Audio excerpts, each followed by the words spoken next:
Welcome back, WNST, Towson, Baltimore, and WNST. We are Baltimore positive, and we're back sort of in the mecca of Baltimore positive here at Fadley's. They're icing down the fish. We're making the soup. We got crab cakes. And, Don, I know this one's special to you. You've been chasing, you give me the term, a Madam Chair. Madam Chair. Madam Chair. Madam Chair. He's been trying to teach me titles. Chair of the Appropriations Committee. You're supposed to kneel when you say that. Oh, I'm sorry. I'm on a slope back here anyway. We're on a slope in Fadley's, by the way. Delegate Maggie McIntosh, one of the truly respected leaders in the General Assembly, been down there fighting the good fight for a long time, Maggie. Long time. You know, next week, December 10th, I will celebrate the end of my 26th year. Wow. 27th year. 27th year in the legislature. That's a long time. Amazing. Well, tell us how a little girl from Kansas ends up in Baltimore. First of all, tell us about living in Kansas. In the middle of the country, and then the rest of us just think Wizard of Oz. Then I went there and I saw the Wizard of Oz was right. No, it was. Look, I had a very blessed life. I grew up in this. I was born in a town of. Are you ready for this? 800. There are 800 people right now in this market, and I was born in a town of that size. And then we moved to the big town of Neodesha, Kansas, where I think it's 2,500 people. But, I understood completely the sense of community there is in these small towns. I knew everybody on the main street. Everybody knew me. I couldn't get in trouble without my parents finding out about it. I mean, and we had a good educational system in Kansas. At that time, I will tell you, when I decided to go to college, I had my choice between K-State, KU, Wichita State. I mean, great state schools, and I chose Wichita State. My family actually moved to Baltimore because my mother got her social work degree, master's degree right down the street here at University of Maryland while I was in college. And after college, I came out to Baltimore to help out, get through that master's program. I thought we'd all turn around and go back to Kansas. Why Baltimore now? So Baltimore, as an educational hub, it brings a lot of people here. It is. It's University of Maryland School of Social Work. She got her master's there. That's it. She studied and tutored under Maisie Rappaport. You might remember, the Rappaports. And she got a job. First job out of college was in Carroll County to set up the Office on Aging out there in Carroll County. And she still resides in Carroll County, same house, 92 years old in county. Wow. Come to Maryland, you fall in love with it. Yeah, and all of us fell in love with it. I have a brother in Baltimore County. I have a sister out in Carroll County. I'm here in the city. I had another sister who has passed who lived in the city. We've had a great, great, great life here in this region, and we love Baltimore. We fell in love with Baltimore. I mean, I used to go to Fells Point and hang out with Edith out in her shop before I knew there was a John Waters and a movie that she was going to star in. I mean, I just loved hanging out with her. You were eating Bertha's mussels before it was cool. Absolutely, I was. And you're describing. It's so interesting. That's why we like talking about the journey. You almost sound like you grew up here. No. Right. I'm all Baltimore. And you're describing what one of the themes that comes through, Maggie, is the sort of quirkiness of Baltimore, and it's the realness, I guess, if that's even, of Baltimore. Right. I mean, that sounds to me like that's what captured you from the beginning. Absolutely. And, I love Baltimore neighborhoods. I loved experiencing all of Baltimore, And, I started teaching school here in Baltimore. This is how I got in politics. And it leads into a lot of things we're talking about today. I'm taking notes. He just gave me a good one. I started out as an art teacher in Baltimore City Schools. That's what I'd studied. Give me a year and give me little children. 1972. I had the middle years, 7th, 8th, and 9th graders. When those hormones are kicking in. Oh, my God. So what are you teaching? What does an art teacher teach in 7th, 8th, and 9th grade in 1972? We had a unit on painting and printmaking and design. I had kids design their own album covers, now. So you're an artist at heart. I am. Absolutely. Man, you got left, right, the whole thing going on. I got there, it all right? going. Yeah, all right, Yeah. I like it. I like it. Yeah, but You told me I was going to like you. Yeah, but towards the end of that decade, this is the 70s, they started eliminating art and music in the Baltimore City schools. So art and music, and I had become a department head for art. I had 5 teachers in my department. We had a large school, Herring Run Junior High School, for all of my students who are still out there and listening, and there are many, by the way. We had a great program, and they started cutting it. So they offered me like a vice principal of some school that I just had no interest in. And I said no. Why? Because That's one You of wanna your touch the Nestor kids? loves that. Well, there are people, and this is a theme that we have here talks all the about this time. all the I time. wanted- Don would have been the world's greatest social studies Right, teacher for right. 40 years. Right.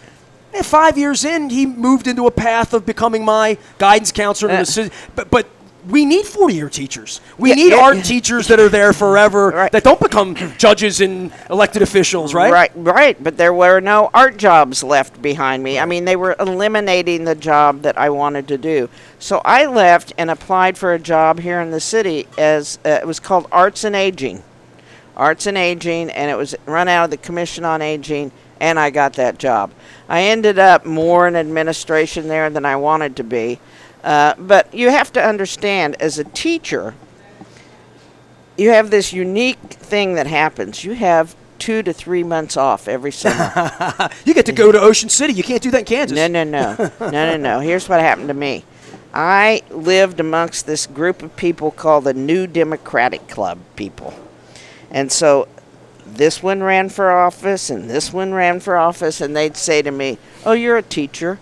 You can run my campaign." You got right? the summer Because off. you're organized, sure. Yeah, so, and I can, teachers can organize. Absolutely. Yep. If I can organize 7th, 8th, and 9th grade kids. Without a doubt. Yeah. And then the other teacher that was a part of that group, the New Democratic Club, was Linda Eberhardt.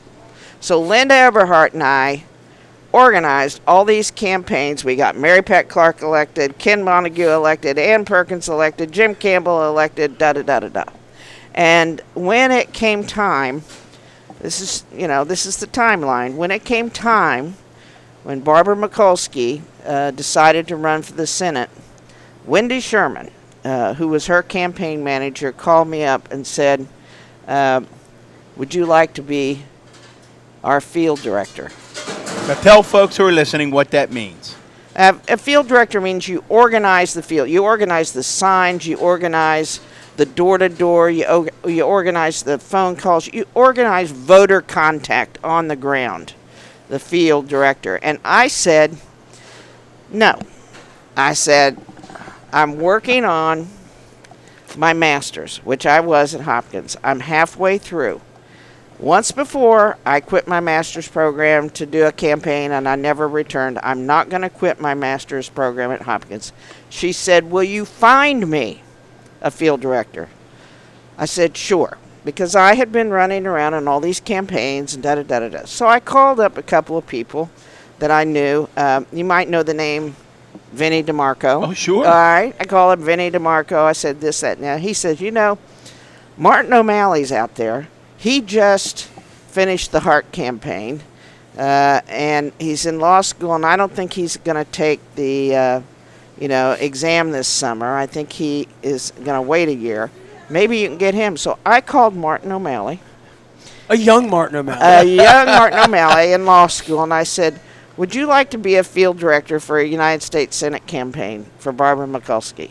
He said, yeah, I'd like to interview. And he went up, he interviewed with Wendy Sherman and Rick Burnt, and he got the job. Legendary names we're talking And about here. he came out of it and he met his wife on that campaign. He met his wife. He met Katie during that Senate campaign. He did a great job, running the field for Mikulski. He came out of it a different person. He'd met a woman he was going to end up marrying, and he had a trajectory in his life that leads him to where he is today, which is great. Is it safe, Maggie? It's interesting. These are great chats. It's safe to say that the former governor, he became known as someone in his elective career who was fanatical about field organizing, my God. right? I Yes. mean, down he could. You better be reporting how many new voters you were contacting. How many? Correct. Right. That's I my mean, recollection.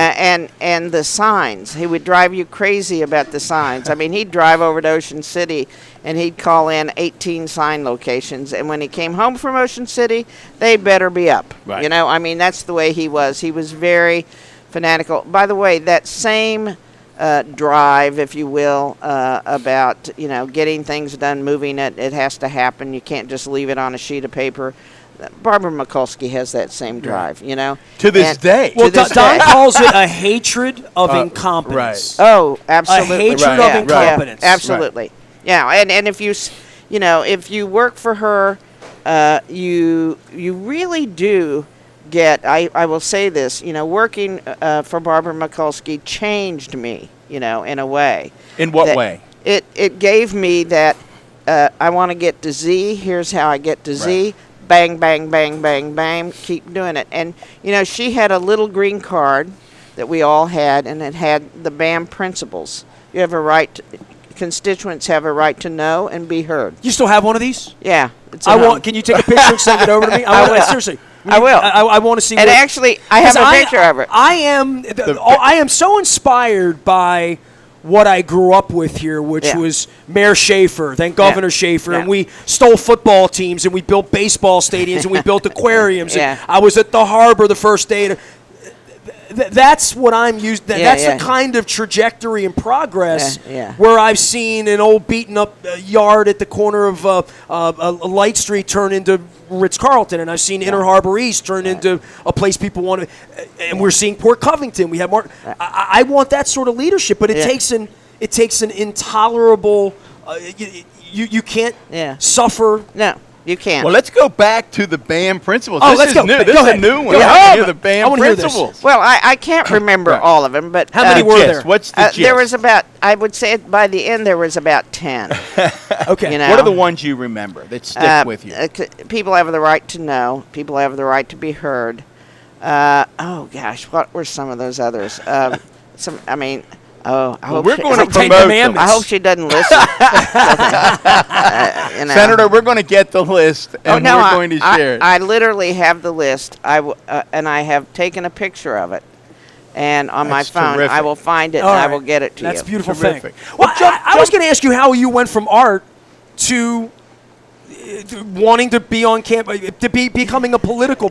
Was it the fact they were taking art away that sort of moved you toward political action? I think people who study and train and want to be a teacher, you know, I think teachers are best organizers. Yeah. They are. They know how to organize. You know, in my case, 7th, 8th, and 9th graders. You know how to get all those hormones you were talking about. You know, like streaming in the right direction and producing something. I think teachers, educators are organizers by training. Yep. Maggie, I've often, it's so interesting, and I know when my wife listens to this, and my daughter, the educator, and my sister-in-law, the educator, they're going to all be nodding, because I've said so many times over the years, particularly in political campaigns, that teachers have a skill set that is often not recognized. And I said, if I want it done and I want it organized well, and I can think of particular people on my staff, give me a teacher That's or give exactly me someone right. who was a Brownie leader. No. Because the Brownie leader knows how to organize Right. the troop, and the teacher And knows get the how tents up, right? Yeah, exactly right. Now, I think there is something about, I mean, if you ever met my dear friend Linda Eberhardt, who was a teacher for 42 years in the city, phenomenal teacher, Maryland's Teacher of the Year. I mean, her ability to organize any event or thing, small to large, is unbelievable. And she's one of the best field people and one of the best people who crunches numbers and looks and doesn't, she analyzes numbers for candidates. I will tell you that Ben Cardin has sat in her living room, Barbara Mikulski, Van Hollen, Brian Frosch have all sat there and watched her do an analysis of you know, the race in Maryland to determine whether or not they should push the button and go.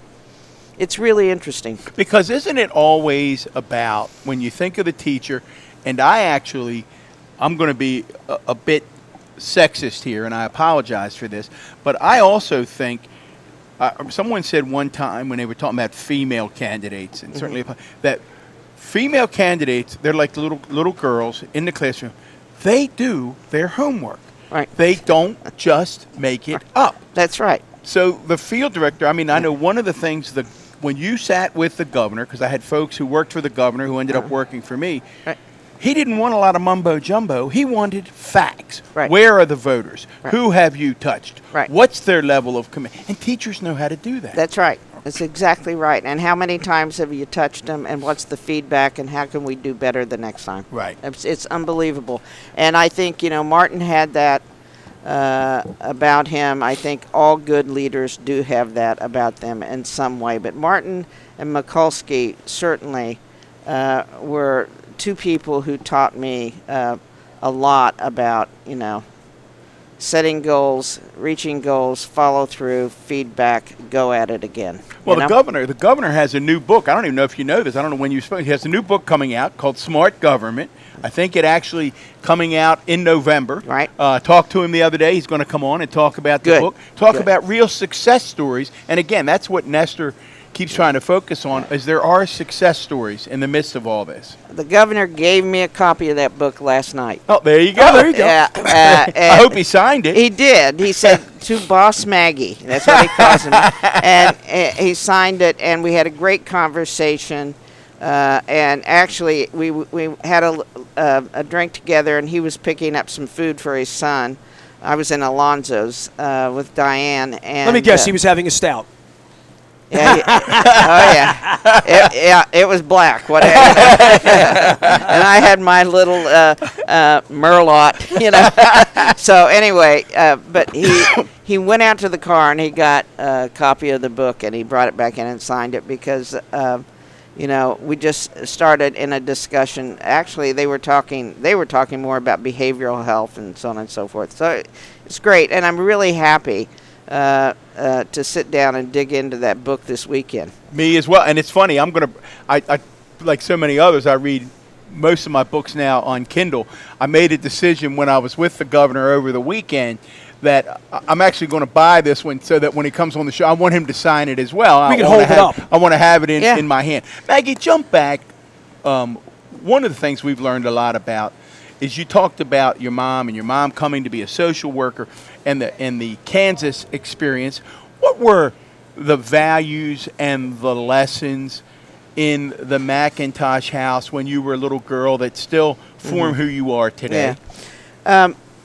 I'll tell you something, and this may transition us into a place we don't want to go, which is kind of the national climate right we'll now. go Oh, there. we go there. We'll spend a whole segment. That's how this thing was birthed. We'll spend a whole segment on that, but But go ahead. I was raised in a very Methodist household, and we were Christians, and we were Christians in what I call the true sense of the word. So what does that mean? It means we really did value and treat our neighbors as ourselves. It means that we did not see people, even though our eyes saw people in colors, we did not see any people as inferior or better than us or less than us. It meant that we really thought that our lives were about trying to help our town, our state, our community be a better place. We really believed in the whole notion that we are put here on this earth to do better and make it better.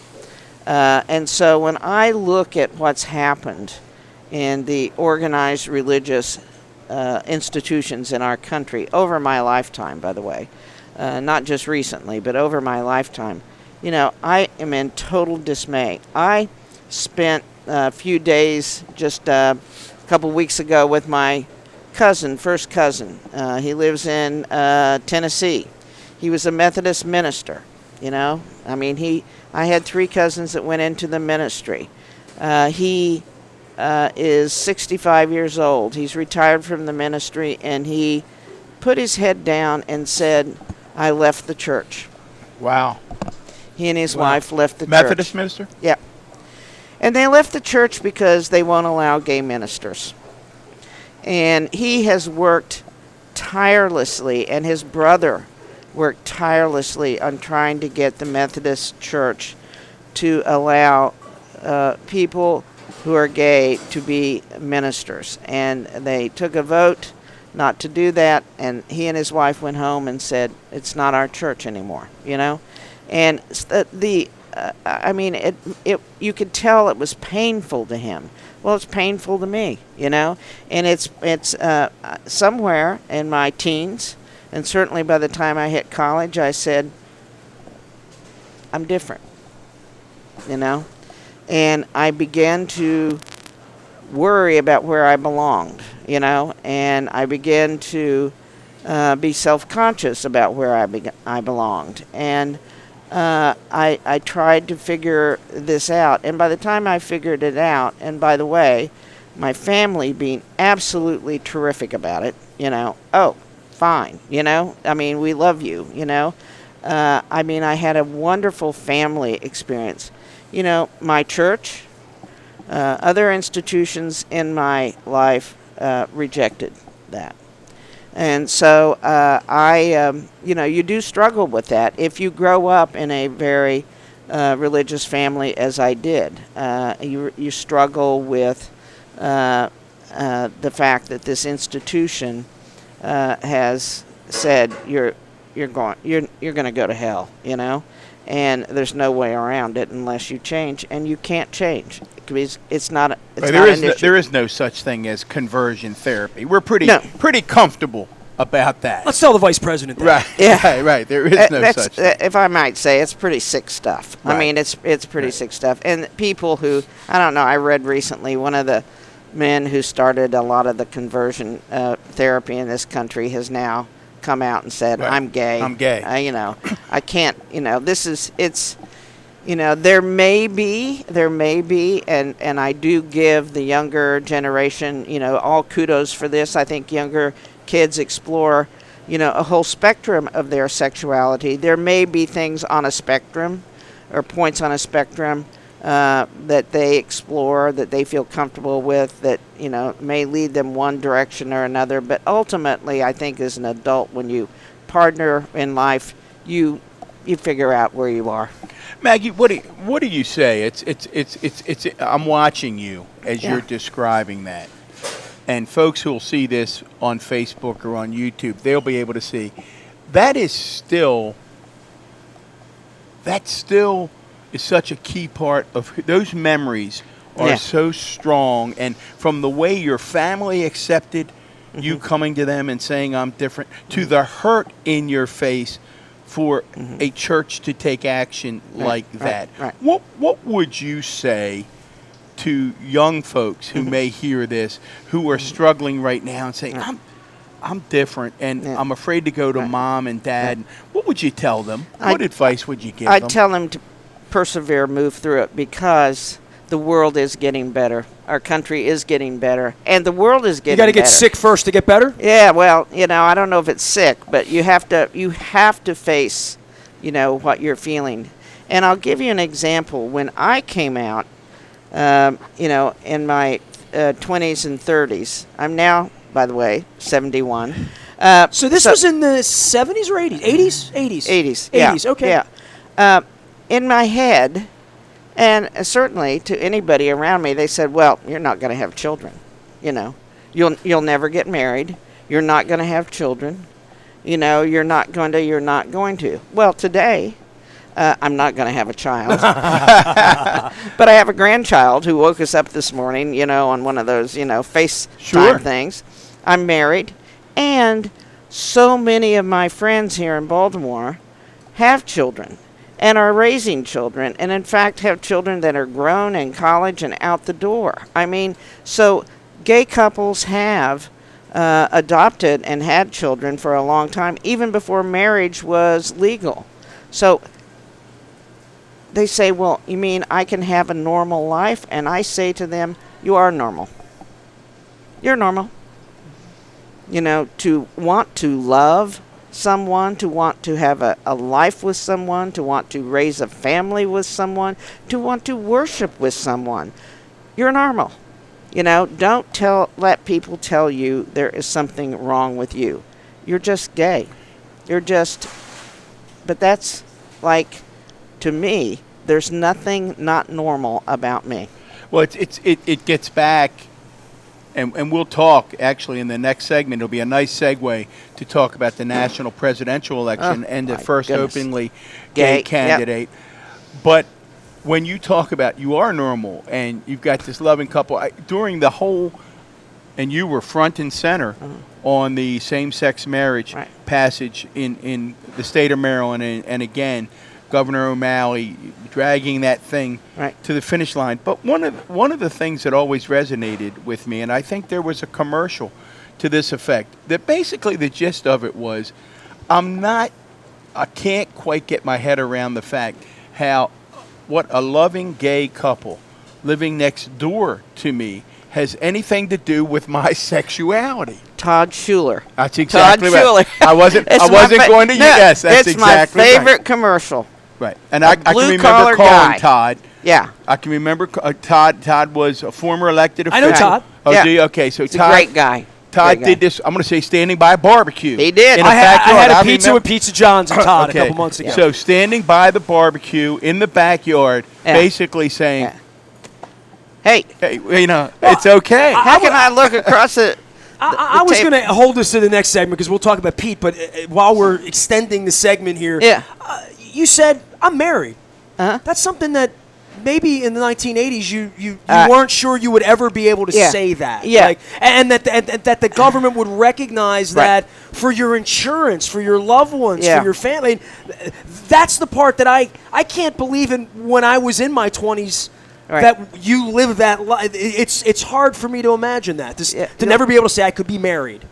I know, but that's what I went through, and that's what other people who were coming out would go through. And that's what their friends and family would say back to them. You're never going to get married. You're never going to have a grandchild for me. You're never going to. It's like, the answer to that question, those statements is no, we can. We have and we can. And we have made progress. So I say to young people who I believe, by the way, have a healthier attitude about all of these things than my generation did, certainly, I say to them, come on, be yourself. That's really the only way, we wake up in the morning and go to bed at night at peace, We are getting to know Delegate Maggie McIntosh, as I said in the beginning. I need more coffee. One of the true leaders in the Maryland General Assembly. Kath. Nestor, where are we? Who are our sponsors? We're at Fadley's. We're down here Lexington Market. Damie just came in. She's going to teach us how to pick crabs and see how that goes here all season. I saw you with Matt Gallagher picking crabs. There you go. Wait a minute. She's talking about that. How many hits on that? 2.1 million people 2 saw me open that million crab. views, and Maggie. I still don't really know what I was doing. People think I now know how to do it, and they're like, "Teach me." Damie, come around here. You better real go quick. watch the come video. Around. Is what we need to do. I'm in a room full of people. Come on over here with the delegate. How you doing? Good morning. Good to see you. Kansas connections Kansas. here. There's Kansas connections here. Yes. Wait a minute. Kansas? My father and all his family are Kansas. Where are they Parsons. from? Parsons. That's down there by Neumshay.